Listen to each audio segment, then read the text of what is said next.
Flight. Vizag నుంచి హైదరాబాద్ అంటే నేను బై రోడ్డే వెళ్ళేవాళ్ళం, ట్రైనే. మా శశాంక్ మోహన్ నేను కలిసి 2-3 సార్లు వెళ్ళింది కూడా ట్రైన్లోనే వెళ్ళేవాళ్ళు. అదే ఇవాళ రోజున గంటలో వెళ్ళిపోవచ్చు ఫ్లైట్ అయితే కనుక. ఖర్చు పరంగా చూస్తే ఇవాళ పెద్దగా అనిపించట్లేదు జనానికి. అంటే ఒక ఫస్ట్ క్లాస్ ఏసీకి 3,500 అవుతుంటే ఇది ఇంకొక 500,000 రూపాయలతో వచ్చేస్తుంది. ఇంకోటి ఇవాళ ఈవెన్ ఆటో తోలేవాడు కూడా ఒకసారి మనం సరదాగా ఫ్లైట్ ఎక్కుదాం జీవితం, ఈ దీంతో అందరూ ఫ్లైట్లో బాట పడుతున్నారు. దీంతో విమానాల వినియోగం ఎక్కువై విమానాలు ఎక్కువైనాయి. దాంతో పైలట్ల కొరత ఏర్పడిపోయింది.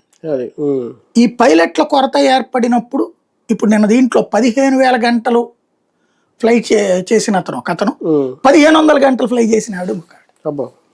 15,000 ఎక్కడ 1,500 ఎక్కడ, అంటే ముందు అక్కడ ఇది ఇక్కడ ఎవరికా అది కూడా అనుభవం తక్కువేం కాదు, విపరీత వాడకం అయిపోయింది.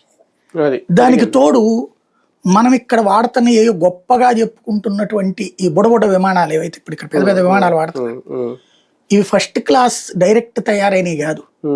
అమెరికా యూరప్ దేశాల్లో వాడేశాక సెకండ్ హ్యాండ్ వాటిని మోడర్నైజ్ చేసి ఇక్కడ వాడతారు. ఒరిజినల్ విమానం చాలా కాస్ట్లీ. ఇప్పుడు టాటా వాడు అనుకుంటే ఇప్పుడు ఎయిర్లైన్స్ కొన్నాడు కదా ఇండియన్ ఎయిర్లైన్స్, వాళ్ళు ఇప్పుడు ఆర్డర్ ఇస్తే బోయింగ్ ఇంకొక 10 ఏళ్ళు పడద్దట అవన్నీ రావడానికి. బోయింగ్ అంటే దాన్ని బట్టి